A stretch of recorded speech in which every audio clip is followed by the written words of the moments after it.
దేవుడు నిరాకారి అంటాం, సర్వాంతర్యామి అంటాం. అలాంటి దేవుడికి ఇది ఇష్టమైన నైవేద్యం, ఇది ఇష్టమైన పువ్వు ఎవరు డిసైడ్ జేస్తారు? ఆయన అనుమతి లేని పువ్వులెక్కడివి? ఆయన సృష్టించని ఆ నైవేద్యం ఎక్కడిది? సృష్టిలో ప్రతి అణువు కూడా భగవత్ సృష్టి. అవును. ప్రతి అణువు కూడా ఇప్పుడు అని చెప్తాను చూడండి, మంత్రం లేనటువంటి అక్షరం లేదంట శాస్త్రంలో, బా!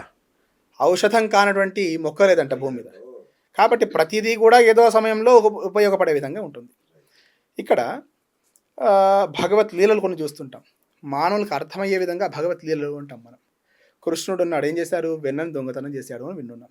ఆయన కర్మ ఏంటంటే దొంగతనం చేయాల్సిన కర్మ ఏంటి అంటే, భగవత్ లీలలు ఎందుచేత అంటే భక్తుల్ని సన్మార్గంలో పెట్టేందుకే. చదువుకున్నటువంటి వాడికి ఒక వ్యాసం చదవే అంటే అర్థం చేసుకోగలుగుతాడు, చదువుకోలేనటువంటి వాడికి ఏ విధంగా చెప్పాలో ఆ విధంగా చెప్పాలి. ఇప్పుడు యుద్ధరంగంలో కృష్ణుడు బోధ చేయకపోతే అర్జున్ ఇంటికి తీసుకెళ్ళి కూర్చోబెట్టి అన్నపానాదులను ఇచ్చి ఇట్లా చేయవయ్యా అంటే అర్జున్ వినేవాడు కాకపోయేమో, ఆ సందర్భం సరిపోయేది కాదేమో. కానీ ఏం చేశాడు? ధనుర్బాణాలు పెట్టుకొని బాణం వదలాల్సిన సమయంలో చెప్పాడు కృష్ణుడు.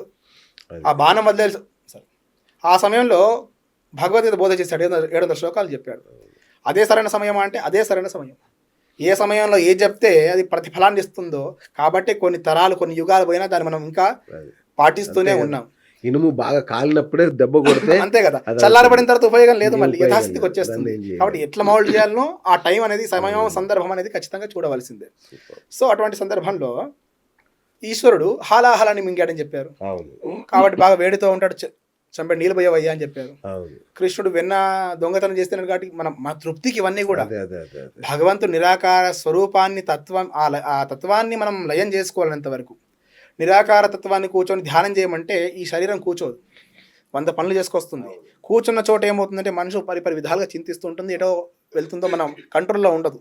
మనం ఏం చేస్తాం? సమాజాన్ని కంట్రోల్ చేద్దాం అనుకుంటాం, కానీ మన మనసుని కంట్రోల్ చేసుకోనేటువంటి ఆలోచనే మనకు రాదు. మనసుని కంట్రోల్ చేసుకున్నటువంటి వాడికి ప్రత్యేకంగా ఈ నైవేద్యం పెట్టాలి, ఈ పూజ తీసుకెళ్ళి భగవంతుని పెట్టాల్సిన అవసరం లేదు. మనకు కావాల్సింది అహం బ్రహ్మాస్మి అని చెప్పినట్టుగా మనం ఆ తత్వాన్ని లయం చేసుకున్నట్లయితే, ఇప్పుడు దేహో దేవాలయం ప్రోక్త జీవో దేవ సనాతన త్యజేద్ అజ్ఞాన నిర్మాల్యం సోహం భావేన పూజయేత్ అంటుంది మహన్యాసం. దేహో దేవాలయం ప్రోక్త, దేహమే దేవాలయం. నీలో ఉన్నటువంటి జీవుడు ఎవడు? భగవత్ స్వరూపం. జీవోదేవ సనాతన. మరి భగవంతుడు ఏ విధంగా సాక్షాత్కరింపజేసుకోవాలంటే త్యజేద్ అజ్ఞాన నిర్మాల్యం, నీలో ఉన్నటువంటి అజ్ఞానం అనేటువంటి నిర్మాల్యం తీసి పారేస్తే సోహం భావేన పూజయే, నువ్వు పూజింపబడతావయ్యా, నువ్వే భగవత్ స్వరూపం అని చెప్తుంది శాస్త్రం. అటువంటి తత్వం నుండి మనం అంటే బేసిక్ స్టేజ్లో దాంట్లో షోడశోపచార పూజలని, పంచోపచార పూజలని, భగవంతుని మీద మనసు లగ్నం కావడానికి ఇవన్నీ కూడా ఒక స్టేజ్ లాంటివి అని చెప్పుకోవచ్చు. అట్లాగే 108 ఈ సంఖ్యకు పౌరాణికంగా కూడా చాలా విశిష్టత ఉందని చెప్తారు. ఇక అప్పటి నుంచి అష్టోత్తర నామాలు, అక్కడి నుంచి 108 అంబులెన్స్ మీద 108 సంఖ్య దాకా కూడా ఏంటి దానికి ఉన్న ప్రత్యేకత? ఈ 108కి మనం జ్యోతిశాస్త్రంలో మనం చెప్పుకున్నటువంటి గ్రహాలు 9, రాశులు 12, 12 × 9 108. సరే, ఇంకా డీప్గా వెళ్తే నక్షత్రాలు 27, ప్రతి నక్షత్రానికి 4 పాదాలు ఉంటాయి. 27 × 4 108. ఇలా ప్రతి సంఖ్యను అన్వయం చేసుకున్న వచ్చేటువంటి పూర్ణ సంఖ్య 108. సరే, రక్షించేది అని చెప్పేసి మన వాళ్ళు విశ్వసించారు కాబట్టి అంబులెన్స్ కూడా 108 పెట్టారు, నాకు తెలియదు. కానీ అష్టోత్తరం ఉంటుంది, అష్టోత్తర నామాలు 101 నామాలు చెప్పుకోవచ్చు కదా. అష్టోత్తరం ఎందుకంటే ఈ చక్రానికి, సృష్టి చక్రానికి ప్రతి అణువుకి లింక్ చేసినట్టు ఉంటుంది. 27 నక్షత్రాలకు మించి సరే చాలా నక్షత్రాలు ఉన్నాయి, లక్షల కోట్ల నక్షత్రాలు ఉన్నాయి. కానీ దాంట్లో ప్రత్యేకంగా భూమి మీద ఫలితాన్ని ఇచ్చేటువంటివి, ప్రత్యేకంగా ఫలితాన్ని ఇచ్చేటువంటివి 27 నక్షత్రాలకు గుర్తించారు. సరే, ఈ మధ్య ఏమవుతుందంటే కొన్ని గ్రహాలు కొత్తగా గుర్తిస్తున్నారు, మళ్ళీ కాదని చెప్తున్నారు. వాళ్ళకే సరైనటువంటి అవగాహన లేదు నేటికి. ప్లూటో ఈ మధ్య వచ్చిందండి, 2008లో వచ్చింది, 2016 కల్లా గ్రహం కాకుండా పోయిందంట. సో గ్రహాలు అనేటువంటివి ప్రత్యక్షంగా సౌరమండలంలో లేదంటున్నారు ఇప్పుడు. సో మరి అప్పుడు ఏమైందా బుద్ధి? అది అప్పుడు కూడా వీరే కదా, శాస్త్రజ్ఞులే కదా. పౌరాణికంగా ఇప్పుడు టెలిస్కోప్ వచ్చిన తర్వాత ఒకటి కనిపిస్తూ ఫలితం చెప్పడం, ఇవన్నీ లేని రోజుల్లో కదండి గ్రహణాలు లెక్క పెట్టి చెప్పిన వాళ్ళు. అద్భుతం అసలు. సో అటువంటి సందర్భంలో కేవలం దివ్య దృష్టి చేత, అనుష్ఠాన బలం చేత, పక్క రూమ్లో ఏముంది ఏం జరుగుతుందో చెప్పలేనటువంటి స్థితిలో ఈరోజు మనం ఉన్న సీసీ కెమెరాలు పెట్టి చూస్తున్నాం. కానీ అంతరిక్షంలో ఎక్కడ తిరిగేటువంటి గ్రహాల యొక్క ప్రభావాలు ఏ దేశంలో ఏ కాలంలో ఎటువంటి ప్రభావాలు చేస్తున్నాయో చెప్పి ముందుగానే పంచాంగం అనేటువంటి దాంట్లో రాసి పెట్టినటువంటి సంప్రదాయంలో ఉన్నటువంటి ఒకటే కాదండి, సూర్యుడు దూరం ఎంతో కూడా హనుమాన్ చాలీసాలో చూస్తే యుగ సహస్ర యోజన పరభాను లీలోతాహి మధుర పరజాను అని చెప్తారు. మరి ప్రత్యేకంగా దాన్ని చెప్పకుండా ఆంజనేయ స్వామి ఉద్భవించగానే మధురమైన ఫలం అనుకోని, ఒక మామిడి పండు అవును, అనుకోవచ్చు, దాని మధురమైన ఫలం అనుకోని దాన్ని మింగడానికి వెళ్ళాడంట. అప్పుడు తులసిదాస్ వారు రాశారు, యుగ సహస్ర యోజన పరభాను, ఇంత దూరంలో ఉన్నాడు. దివ్య దృష్టి అంటే వాళ్ళకున్నటువంటి సాధన బలం. ఈ మధ్య ఆర్టికల్ చదివాను, పాశ్చాత్యులు ఎవరు రాశారు. వారు ఏమంటారంటే, ఒక పండిచ్చి దాంట్లో ఎన్ని విత్తనాలు ఉంటాయో చెప్పమంటే మాకున్నటువంటి టెక్నాలజీ చేత, మాకున్నటువంటి పరికరాల చేత మేము గొప్పగా చెప్పగలుగుతాము, అది మా విదేశాలకు ఉన్నటువంటి గొప్పతనము అని చెప్తాడు. కానీ ఒక విత్తనం ఇచ్చి దీంట్లో ఎన్ని పండ్లు ఉన్నాయో చెప్పేటువంటి ఘనత, శక్తి కేవలం భారతీయుల విద్యకే ఉంది, భారతీయ విద్యలకే ఉంది అని చెప్తారు. అద్భుతంగా అనిపించింది నాకు. నిజంగా చూస్తే ఒక విత్తనం నుంచి ఎన్ని పండ్లు వస్తాయి, దాని ద్వారా ఎన్ని మొక్కలకు కారణమవుతుందో అని చెప్పేటువంటి ఎవరికి ఉందయ్యా అంటే కేవలం సనాతన ధర్మంలో ఉద్భవించినటువంటి ఋషులకి, తపస్సులకి ఉన్నటువంటి విద్య. అవన్నీ కూడా వింటుంటాం మనం. పూర్వీకులు మా ఊర్లో చెప్తుంటారు, గీతా కార్మికులు ఉంటారు, వారికి తెలుసు అంత పెద్ద చెట్లు ఎట్లా ఎక్కేవారయ్యా అంటే, మేము చెప్తే ఆ చెట్లు వంగమంటే వంగేవయ్యా అని చెప్పేవారు.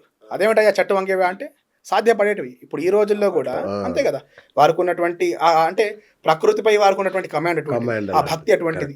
చెట్టు ఎక్కి నమస్కారం చేస్తారు, దండం పెడతారు, పూజనీయమైంది. ప్రకృతిలో ప్రతి అణువు మనమంతా కూడా పూజనీయమైనటువంటిది.